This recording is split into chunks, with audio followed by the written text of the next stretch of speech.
আমরা এখন জিনেগেতের উদ্দেশ্যে রওনা দিলাম, কারণ বিয়ের জিনিসপাতি কেনার জন্য। তো কিছুদিন পরে বিয়ে, আজকেও বিয়ে। আগে থেকে বাজার না করলে কিন্তু বিয়ের সময় ঝামেলা হয় অনেক, তাই আমরা আগে থেকে রেডি করে নিতেছি। তো আমার বন্ধু ফোন করার পর আমি এক মুহূর্ত দেরি করিনি, তাড়াতাড়ি চলে এসে পড়ছি, কারণ বাজার করতে হবে অনেক। আমরা এখন চলে আসলাম আমাদের নতুন উপজেলায়। তো উপজেলার সামনে একটা বড় মসজিদ। আমরা এখন আমাদের বাজারে অটো স্টেশনে নামলাম, আর এখন আমরা বাজারের ভিতরে যাইতেছি জিনিসপাতি কেনার জন্য। তো এটা হচ্ছে মাছের বাজার। তো এই বাজারটা সেরে আমাদের ভিতরে যাইতে হয়।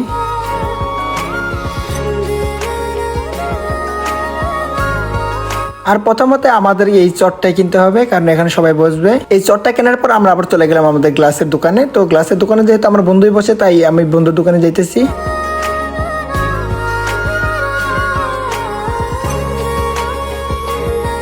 আর গ্লাস সেটটা কেনার আগে আমাদেরকে একটা টেবিল কভার কিনতে হবে, তাই টেবিল কভারের দোকানে আসলাম। একটা টেবিল কভার নিয়ে নিলাম। এখন গ্লাস সেটের দোকানে যাইতেছি আমরা। তো এই যে এখন আমরা চলে আসলাম আমার বন্ধুর দোকানে। তারপর জিজ্ঞাসা করলাম যে গ্লাস সেট আছে কিনা, বললো যে আছে। তারপর আমাদেরকে 4-5 রকমের গ্লাস দেখানো হলো। তো আমাদের গ্লাসটা একটাই পছন্দ হলো, যেটা নকশাওয়ালা গ্লাস, সেটা আমাদেরকে পছন্দ হলো। নকশাওয়ালা গ্লাসটা আমরা নিয়ে আসলাম। তো দেখতে কিন্তু অনেক সুন্দর দেখা যায় গ্লাসগুলো।